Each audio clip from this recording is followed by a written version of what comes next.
All right, Rick's talking right now, post game for the Charlotte Hornets game. And we were discussing in the Discord chat what's a new name for the team. I think we've all come to the conclusion on we're just going to call them the Indiana No-Shows because I'm starting to feel like if we just played 82 games against the Celtics and the Dallas Mavericks all season, we'd go like 82-0. But anytime we got to play one of these like middle-of-the-pack teams, one of these subpar teams that also has injuries, we can't win. We just can't do it. We can't. You know what? You're not going to like this video. I'm going to tell you right now. You guys are not going to like this video. And that is perfectly fine. But it's just the idea, okay? I do not believe that this team is a championship team. I'm going to tell you right now. Even with Tyrese Halliburton, Pascal Siakam, Miles Turner, Jarris Walker, Benedict Mathurin, TJ McConnell, with the best bench unit in the league, okay, I do not believe that this team will even sniff a championship until they make some serious changes to not only the roster, but I think Rick Carlisle's got to go. I can't believe I'm saying that, but I think Rick Carlisle's got to go. Or the coaching, I want somebody held accountable. I don't know who that person is, but I need some type of accountability. The defense cannot be this bad. The defense cannot be this bad. Like, I'm looking directly into the defense cannot be this fucking bad. You cannot have a 13-point lead and give up a 20-point loss. Like, how are you ahead by 13 points? And you manage to lose by 20. The rebounding. How long have we been bitching about rebounding, boys? How long have we been bitching about rebounding? 4 years? 5 years? 6 years? Since Miles Turner arrived in Indiana. And it's not only rebounds, and it's not all Miles Turner's fault. Because Sabonis got rebounds, but the team just sucks at defense. You know, it seems like we always just get this close, but we can never get all the way there. And if I'm being perfectly honest, I don't think, I'm at a point now where I don't think Tyrese Halliburton is a championship guard. I just don't. I think he's injured too often at this point. Even if, like Tony East said in his most recent video that he uploaded today on Locked On Pacers, that after their last game, he asked Tyrese Halliburton if he's having like back issues or back spasms. Tyrese Halliburton told him no. But all the signs point to yes. With the heating pad and the cushioned seat and all this other stuff, it points to Tyrese Halliburton having back spasms. Okay? But here's the thing. I'm at a point now where I think Tyrese Halliburton is just way too injured to be able to lead this team by himself. That's why they went out and got Pascal Siakam. The only championship player I believe this team has, or guys on this team that at the current point in time could be part of a championship team, are Siakam, Nesmith, McConnell, Walker, and maybe Obi Toppin. Obi Toppin's defense is pretty fucking horrendous. Actually, Ben Shepherd falls into that category too. But it's like all our bench guys. I don't think Andrew Nembhard is a championship player. I don't think Miles Turner is a championship player. Even Ben Mathurin, like defensively, I'm like, okay, like he could be. We don't know yet, but like I'm looking at this roster. I'm like, there's only a handful of guys on this roster that I look at and go, yeah, like there are guys that I would definitely want on a championship team. Everybody else, I don't think they're anything super crazy special.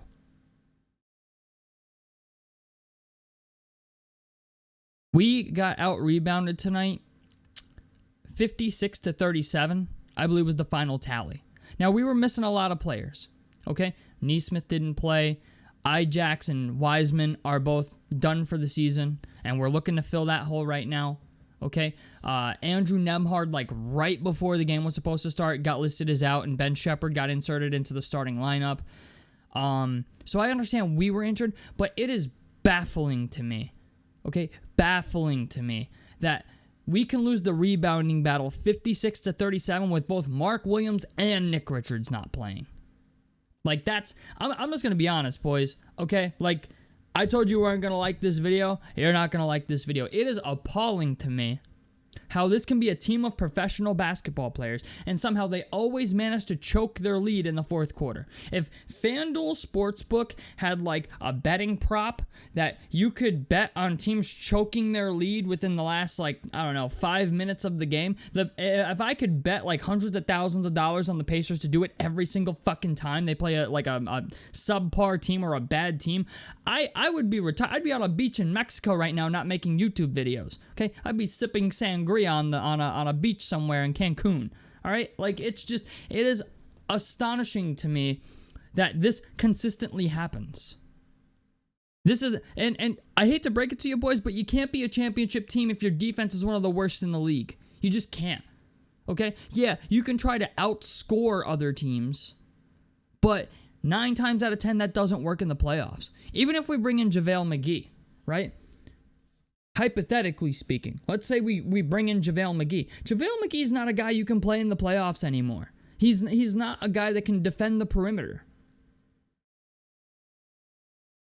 He's not even a guy that even moves quick laterally, really. I'm just going to say this, okay? Based on what I've seen so far from this team, you guys should be happy if this team gets a play-in spot. You should be happy if they get a play-in spot. I'm at a point now where I'm looking at Rick. Like, I'm at a point now, like, I've tried and tried to give Rick Carlisle the benefit of the doubt. I really have. I've tried. But I'm tired of doing it. I am tired of blaming the players. I really am, man. Like, I can't continually just blame Miles Turner. I can't continually just blame Benedict Mathurin. I can't continually just blame Tyrese Halliburton. There are guys on our roster that give 110% on defense every time they set foot on the floor. Ben Shepherd being one of them. Jarris Walker is another one. Siakam is even like a guy who at least tries on defense. But like, even with Miles Turner, like, his ability it kills me that the fan base, like, everyone's favorite player is Miles Turner. It kills me. It kills me because I feel like he is painfully mediocre. And like tonight we saw that. Tonight we saw that. 5 of 13 from the field, 1 3-pointer. He put up a 12 and 10. And he didn't have to play starters. Like, and honestly, probably a good thing because usually when Miles Turner has to play Nick Richards, he gets sunned. When he has to play a legitimate center, a guy that can bang around the basket, grab rebounds, and box out, Miles usually doesn't have a good game. I'm shocked he got a double-double. But that double-double had to come against a third-string rookie center. And Taj Gibson, 39-year-old Taj Gibson. You couldn't outplay 39-year-old Taj Gibson? Or like 39-year-old Taj Gibson gave you a problem? You know what I'm saying? Like, that's what I just don't get, man. Like, I'm tired of mediocrity. And I just think to myself, when I see games like this, where I'm like, I was like, I even said in the Discord chat, like, this is the game that Miles eats. 12 and 10. And I'm conflicted because I don't even know if the team should re-sign him. Like, I don't. I honestly do not know if the Pacers should re-sign Miles Turner. Because I look at guys like Derek Lively. I look at guys like Chet Holmgren. Okay, I look at guys like Jalen Duren, guys who have been drafted, who I think have more promising futures than Miles Turner.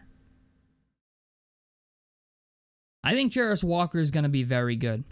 And honestly, if Jarris Walker turns a corner in the second half of the season and just becomes a starter, that alone could maybe help this team a little more than I'm expecting. But like, even when it comes to trading for a center, it's like we really can't do it with anybody other than Portland. Because a lot of other teams in the league are simply not going to want to give up a bench center that they have. Most teams carry 3 bench centers. The whole team just has to be better. It's got to be better. The turnovers. I mean, the turnovers, man. Like, I don't know if we just get careless. I don't know what it is. But I'm tired of getting the same result every time we play against a bad team. Every time. I'm at a point now where I'm going to stop. I'm like, on my betting props, I'm just going to stop picking the Pacers to beat bad teams. Because they simply can't do it. Our next game is against the New York Knicks. Oh, but they're a team we'll beat by like fucking 30, right? Like we'll beat them, but we can't beat the Charlotte Hornets. We can beat Boston, we can beat Dallas, we can beat New York, but we can't beat a 76ers team that's missing its 2 main star players and has a bench that's old enough to owe Jesus gas money.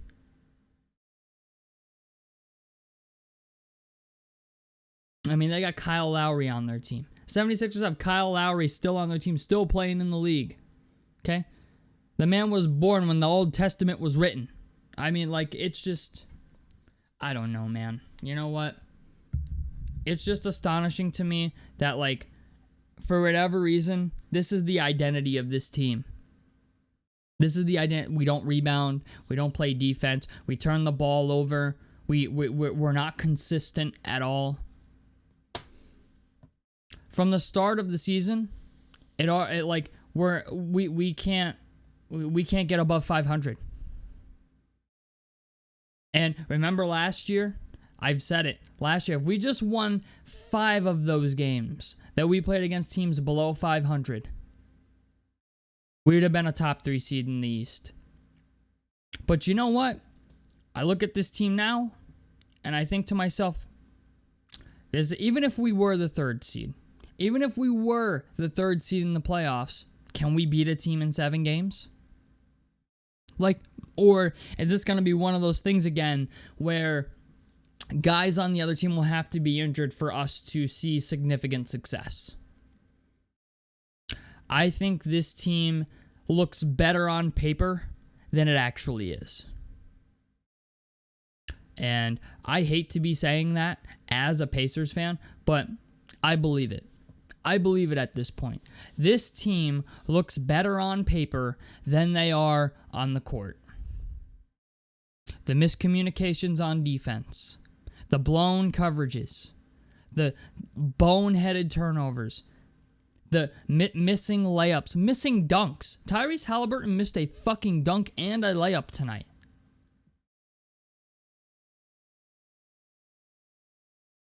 I don't know. Honestly, you know what? I was looking forward to this game. It was a 7 o'clock game. I didn't really get to watch a whole lot of the last 2 games. And you know what? After watching this game, I feel like I didn't miss anything. I feel like it's same old Pacers.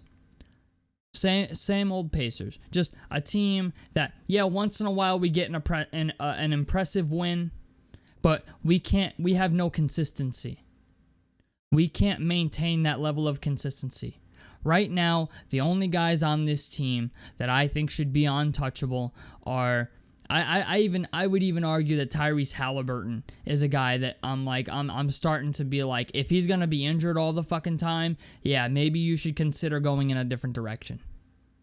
Tyrese Halliburton doesn't play defense. Ben Mathurin doesn't play defense, really. I mean, Mathurin's getting better at it, but it's just like there's only a handful of guys on this team that I think you should just not consider trading at all.